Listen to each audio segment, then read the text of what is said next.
I've been reading philosophy for years. Nietzsche, Plato, Aristotle, the pre-Socratics. 150 books on a shelf, and more importantly, hours, days, years of attention poured into them. And something has started to happen, something I did not expect. I've begun to see the walls, not the insights, not the brilliance, the limits, the places where a thinker stops, the blind spots they never saw because they were standing inside of them.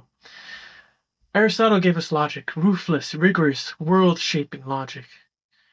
And that same mind looked at other human beings, people with families, with dreams, with the same raw capacity for pain, and concluded that some of them were natural slaves. He didn't blur that out. He reasoned his way there, carefully, methodically. The same mind that gave us the categories gave us that. And you have to ask yourself, how?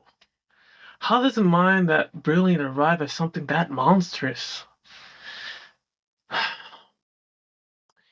Here's the answer I'm arriving at, and it's not comfortable.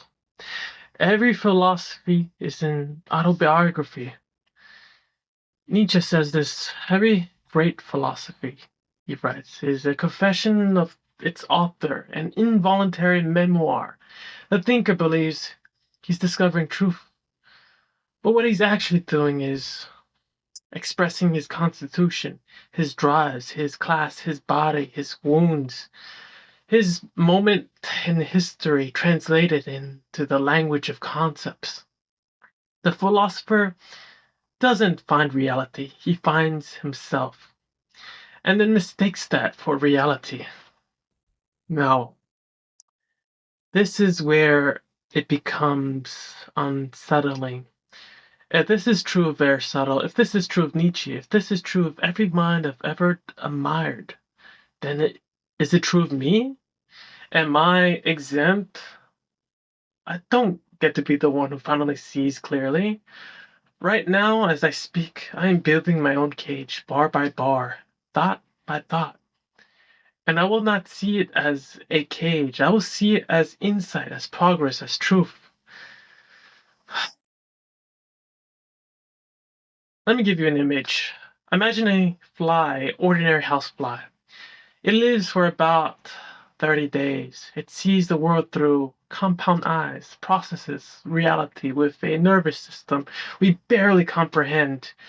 Now imagine we gave that fly 500 years, 5 centuries of experience, 500 years of buzzing through the world, encountering situations, accumulating something like wisdom. Would it understand a symphony? Would it feel the weight of a moral dilemma? Would it ever conceive of justice, of tragedy, of time? No. Not because it lacks experience, not because it doesn't try, but because its cognitive architecture simply cannot reach those things. The fly's world is bounded but by what a fly's nervous system can construct. Give it all the time in the universe, it will still be a fly, seeing flyness wherever it looks. Now, here's the question that keeps me awake at night. What is the human version of this? What are the things we can't think? Not because we haven't learned them, because our architecture doesn't reach there. What symphonies are playing that we'll never hear? What moral realities exist that our cognition will never construct? We don't know. We can't know because we're inside of it. And every philosopher who's ever lived was inside of it too. Plato looked at reality and saw eternal forms and also saw the need for philosopher kings to rule the ignorant masses. Was that truth? Or was it that a Greek aristocrat was discovering his own class interest and projecting it onto the structure of the cosmos? Nietzsche looked at reality and saw will to power, and also saw sickness in compassion, weakness in equality. Was that truth? Or Was that a lonely, unwell man, transforming his own suffering, his own suspicion, into a grand metaphysics. I'm not saying they were wrong about everything. I am saying they were human, which means limited in ways they could not perceive, and so am I. So this is what I'm left with. Read philosophers, let them change you. Let their languages reshape your perception, but hold all of it with a certain humility. Not the fake humility that says, I know nothing. That just that's just vanity in disguise.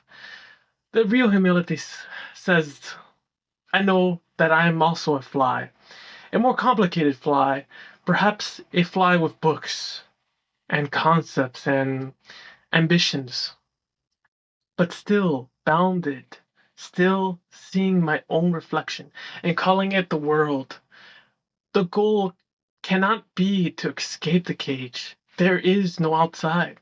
The goal is perhaps this: to know you are in one, to feel the bars now and then, to wonder what lies beyond them, knowing you'll never see it. That wondering, that restlessness pressing against your limits, that might be the most honest philosophy there is. Not a system, not a final claim to truth, just a creature at the edge of its own design, pushing, testing, refusing to pretend it is more than it is. I don't know yet what I'll build from here, but I know it will be limited.